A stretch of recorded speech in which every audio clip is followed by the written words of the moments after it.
बिस्मिल्लाहिर्रहमानिर्रहीम।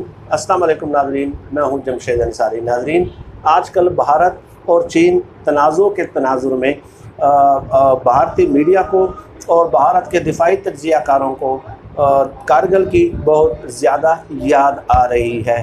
चुनांचे मैंने अपने 2-3 दिन पहले एक वीडियो में चंद ट्वीट्स आप लोगों की खिदमत में पेश किए थे, जिसमें दिफाई तज्ज़ियाकार भारत के वो ये कहते हुए दोहराते हुए नज़र आते हैं कि ये जो आज चाइना ने हमारे साथ किया है, इट इज़ चाइनीज़ कारगिल। गोया कारगिल जो है वो उनके हवास पे अभी तक सवार है और वो उसको बुला नहीं पाए। और नाज़रीन, ये भी कि कारगिल के हवाले से मुख्तलिफ़ राइटर्स के मुख्तलिफ़ आरा हैं और वो अपने अपने परसेप्शन के मुताबिक या ज़राए के मुताबिक उस पर वो लिखते भी रहे हैं। और ये भी आप लोगों को याद है कि चुनांचे जनरल अजीज़ साहब के दरमियान और जनरल परवेज़ मुशर्रफ साहब के दरमियान एक गुफ्तगू हुई थी और वो फ़ोन कॉल टेप कर ली गई थी और बाज़ आरा के मुताबिक वो भारतीय खुफिया एजेंसी ने टेप की थी और उसको फिर जो है रिलीज़ कर दिया था और पूरी दुनिया ने सुना था।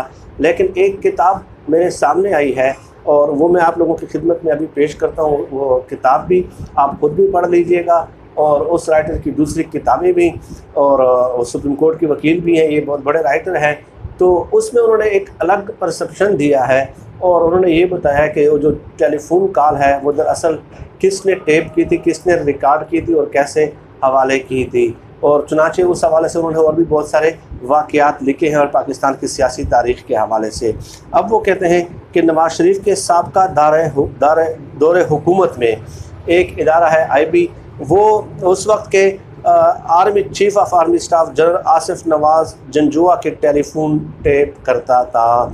और बदकिस्मती से ये इदारा पाकिस्तान से ज़्यादा उस वक्त नवाज शरीफ के मफादात का ज़्यादा ख्याल रखता था। ठीक है, तो वो ये उन्होंने लिखा है राइटर ने कि IB जो है नवाज शरीफ साहब के कहने पे, स्पेसिफिक नवाज शरीफ साहब के कहने पे चीफ ऑफ आर्मी स्टाफ के टेलीफोन टेप किए जाते हैं। इसके अलावा वो कहते हैं कि 7 अगस्त 1998 को सादिक नामी फ़लस्तीनी इंजीनियर को नवाज शरीफ साहब के दौर हुकूमत में कराची एयरपोर्ट पर गिरफ़्तार करके उसे तशद्दुद के ज़रिए नैरोबी और दारुल सलाम में अमरीकी सफारत खाने को बम से उड़ाने का एक बाल जुर्म करा के वो बयान जो है ना नवाज शरीफ को दिया गया और नवाज शरीफ ने फिर आगे पहुंचा दिया।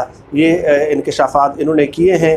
इसके अलावा वो ये कहते हैं कि अवाम में ये बात आम है कि जनरल परवेज़ मुशर्रफ और जनरल अजीज़ की गुफ्तगू जो है ना वो नवाज शरीफ साहब के हुक्म पे टेप की गई और उसकी कैसेट जो है वो नवाज शरीफ को पेश की गई और वज़ीर आज़म हाउस से ये कैसेट जो है ना वाजपेयी तक पहुंची। अब वो कहते हैं कि ये इंतहाई अहम मामला है और ये कैसे पहुंची, किन चैनल्स के ज़रिए पहुंची, ये इंतहाई अहम मामला है जिसकी तहकीक बहुत ज़्यादा ज़रूरत है, बहुत ज़्यादा ज़रूरी है। और इसके अलावा वो लिखते हैं कि पूरी कौम इस हकीकत पे मुत्तफ़िक है कि जुलाई 1999 में मुजाहिदीन और पाक फ़ौज की कारगिल के महाज को फ़तह को वज़ीर-ए-आज़म नवाज शरीफ ने अमरीकी सदर की चौखट पे कुर्बान कर दिया। कौम की तरफ से जब सदाए एहतजाज बुलंद हुई तो सियासी क़यादत ने अपनी सफारती शिकस्त को मुख्तलिफ़ वजूहात का रंग देकर ज़िम्मेदारी से पहलू तही करने की कोशिश की और उज़्र गुनाह बदतर अज़ गुनाह के मिज़दाक वज़ीर-ए-आज़म और उनके मुशीर कौम को ये यकीन दिलाने की कोशिश करते रहे कि नवाज शरीफ ने पाकिस्तान को हौलनाक जंग से बचा लिया और कश्मीर का मामला इंटरनेशनलाइज हो गया। ठीक है, ये एक उस वक्त भी आप लोग देखते रहे कि जी नून लीग की तरफ से और नवाज शरीफ साहब की तरफ से यही कहा जाता रहा कि हमने तो पाक फ़ौज को भी बचा लिया और खौफनाक जंग से भी बचा लिया पूरे ख़ित्ते को, वरना बड़े मसाइल हो जाते। ठीक है, इस सिलसिले में वज़रा और मुशीरों के बयानात के अलावा कलमकारों और कालम नवीसों की खिदमात भी हासिल कर ली गई, जो फ़र्ज़ी और ख़ुद साख्ता खौफनाक किस्म की वजूहात के ज़रिए कौम का मोराल गिराने की कोशिश करते रहे। लेकिन और उसके बाद इस राइटर ने जो है ना मुख्तलिफ़ किस्म के जो वाक़यात हैं वो बयान किए कि कौन सा राइटर क्या कहता है और उस पर उन्होंने बाकायदा जिस तरह एक वकील जरा करता है तो उन्होंने एक जरा की है। अब वो बताते हैं कि कारगिल की सवाल ये है कि कारगिल की ज़रूरत क्यों पेश आई थी। अभी जो चाइनीज़ इंट्रूजन हुई है भारतीय इलाकों में, तो ज़ाहिर है चाइना को तो मजबूर कर लिया था उन्होंने। एक तो आर्टिकल 370 जो है और 35A है, उसके ज़रिए भारत ने पूरे लद्दाख के स्टेटस को, हत्ता के अस्काई चीन जो 1962 में चाइना ने भारत से कब्ज़ा किया था 43,000 स्क्वायर किलोमीटर, उसका भी स्टेटस उन्होंने आर्टिकल 370 और 35A में तब्दील कर लिया था। तो गोया एक इलाका जो तारीख़ी तौर पे, और एक तो अस्काई चीन तो है ही उनके कब्ज़े में, और लद्दाख के भी बहुत सारे एरिया हैं। तो अगर आप एक आइनी तरमीम के ज़रिए उसका पूरा स्टेटस तब्दील करने की कोशिश करेंगे, और साथ ही आप देख लें कि उन्होंने गिलगित बल्तिस्तान के मौसम के अहवाल भी जो है ना वो भी बताना शुरू कर दिए थे भारतीय जो महकमा मौसमियात है उन्होंने। तो इस कदर जब आप वो करेंगे, रिश्ता दमानिया करेंगे और दूसरे मुल्कों के इलाके को जो है ना आप अपने आइनी तरमीम के ज़रिए अपने इलाके में ज़ाहिर करने की कोशिश करेंगे, तो एक मुल्क के बर्दाश्त की आखिर एक लिमिट होती है और एक हद होती है, और वो आखिरकार एक्सट्रीम स्टेप लेने पे मजबूर हो जाता है, और फिर इंतहाई बहुत ही ख़तरनाक किस्म का जवाब उनकी तरफ से सामने आता है, जैसे पाकिस्तान की तरफ से कारगिल के मामले में आया था और जैसे चीन की तरफ से अभी आया है।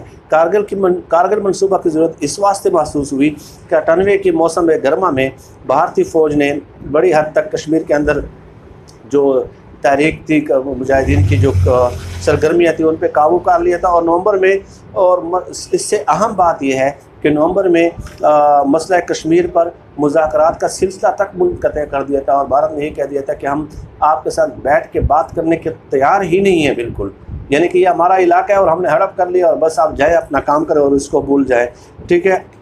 तो ज़ाहिर है इस तरह तो पाकिस्तान फिर खामोश नहीं रह सकता था। और इसके अलावा एक और बात के जो कल भी मैंने आपको वीडियो में बताई कि वज़ीर-ए-आज़म का ये मौक़िफ़ रहा है, साबिक़ वज़ीर-ए-आज़म का नवाज़ शरीफ साहब और उनकी पार्टी का, कि हमें फ़ौज की तरफ से बताया नहीं गया, ब्रीफिंग नहीं दी गई। तो उन्होंने भी इस बात को दोहराया कि वज़ीर-ए-आज़म कारगिल के ताज़ा तरीन हालात से आगाह रहने के लिए डायरेक्टर जनरल ISI से बाकायदा ब्रीफिंग लेते रहे। 22 मई को चकलाला एयरबेस पर उन्होंने सेक्रेटरी दिफा इफ्तिखार अली की मौजूदगी में जनरल परवेज़ मुशर्रफ से निस्फ घंटे तक मुलाकात की। इस इजलास में लाइन ऑफ कंट्रोल पर नहायत गहराई से गौर व खौज हुआ।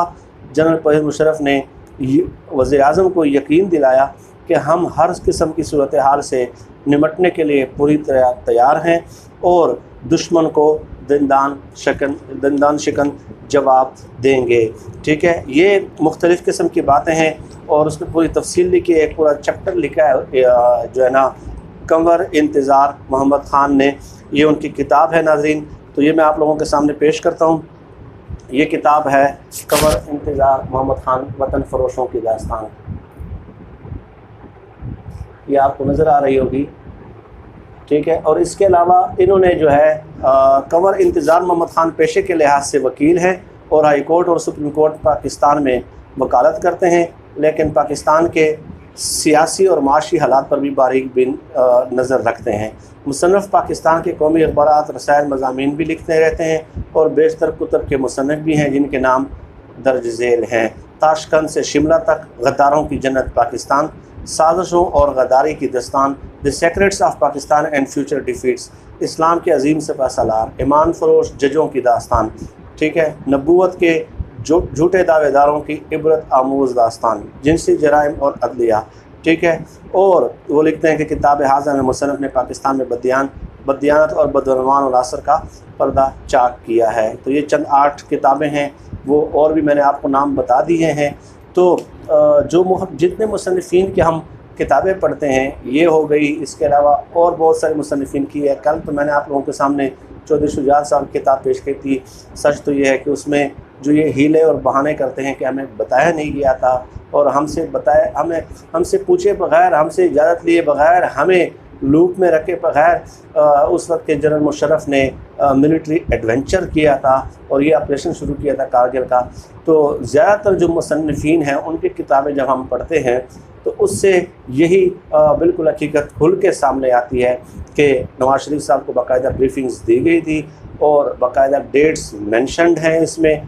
तो ये एक बयानिया तज़ाहिर है अपने वो जो नाकामी होती है और खिफ़त होती है उसको जो है ना उस पर पर्दा डालने के लिए कोई ना कोई तो आपने जो है ना बयानिया मुरतब करना होता है अवाम में और अपने वोटर्स को खुश करने के लिए, ताकि आपके सियासी साथ को धचका न लगे।